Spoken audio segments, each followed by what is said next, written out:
Welcome or welcome back to Novel Idea. My name is Dia. This is Poppy.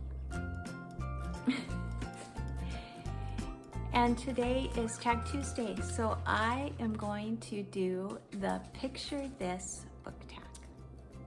This book tag was originally created by the wonderful Shelly Swearingen and Jac from Spread Book Joy. And I was tagged by Kelli from Kelli Reads a Lot.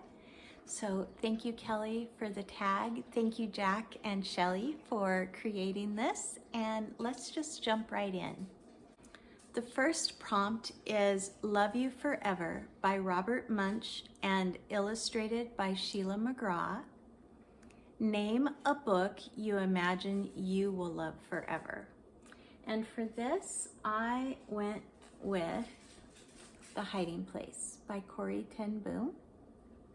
This is a book that I read for the first time when I was about 8.5, 9 years old, and I loved it.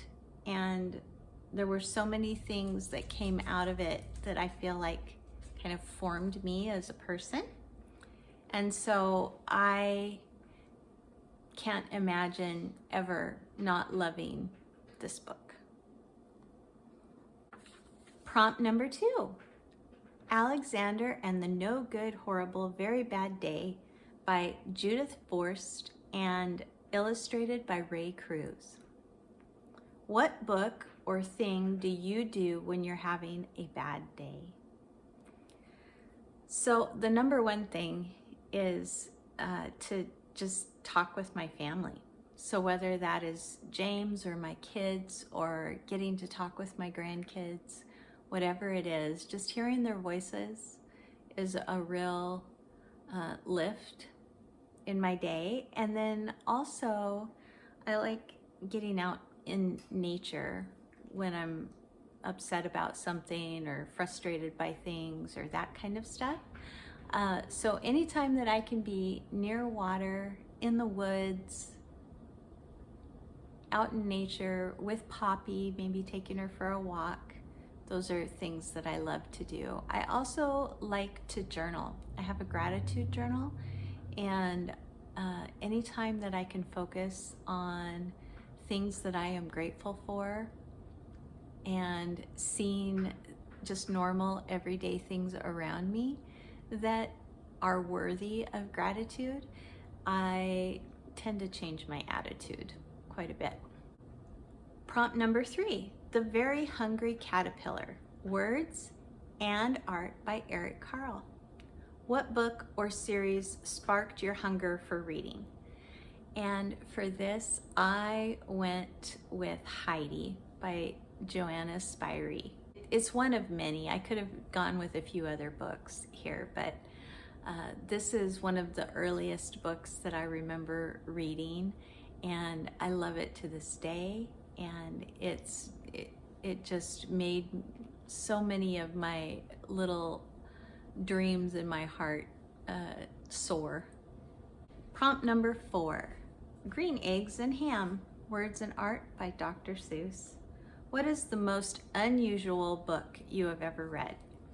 For this, I didn't know if they meant unusual in like just weird or unusual in like not mainstream, or unusual in just kind of unsettling. I wasn't sure what they meant. But the two that I thought of right off the bat are The Starless Sea by Erin Morgenstern. The Starless Sea, I read this book and I literally shut it and looked at my friend across the table from me and went, I have no idea what I just read. And so all I can tell you is that there is like a secret world in it, and there are books, and there is supposed to be, I think, a love story, but it doesn't seem like much of a love story. And it's very atmospheric, but I I don't know what the point of the book was. And then the other one is Mr. Fox by Helen Oyeyemi. And this one is about a bloodthirsty author who kind of gets the tables turned on him by a character in his book, in one of his books, and kind of gets a taste of his own medicine. It's very odd, very strange. Okay, prompt number 5, Where the Wild Things Are. Art and words by Maurice Sendak. What is your favorite book featuring the natural world? If it's a kid's book, I have 2. If it's a kid's book, Wind in the Willows. And then I also have Brambley Hedge for kids. And this one is by Jill Barklam. And it has the most endearing illustrations of mice that live in Brambley Hedge. And this one happens to be the different seasons. But so those ones for kids. If we're talking about for adults, I really love James Herriot's stories. Any of them, does not matter. And just the descriptions of the Yorkshire countryside, they're fabulous. Gathering Moss by Robin Kemmerer. James Herriot's stories and Gathering Moss by Robin Kemmerer. Prompt number 6 is Goodnight Moon. Words by Margaret Wise Brown. Art by Clement Hurd. And the question is, do you read at bedtime? And did anyone read to you? So I still read every night right before I go to bed. I don't remember anybody reading to me when I was growing up right before I went to sleep at night, but I had lots of people that read to me like during the day. Like my grandparents, my grandma especially, would read to us like right after lunch as we were going down for nap. And then like during school, I always had teachers that read to us during our lunch breaks. I read to my kids when they were growing up. We always read aloud chapter books during the day. And usually James read to the kids in the evenings, like when he would get home from work, and they would have story time right before bed. Number 7 is Guess How Much I Love You by Sam Brantney and art by Anita Jerem. And this question is, who had the biggest influence on you as a reader? And I think it was probably my best friend's mom. She was always reading something, and she would tell us about what she was reading and kind of re-relate the story to us.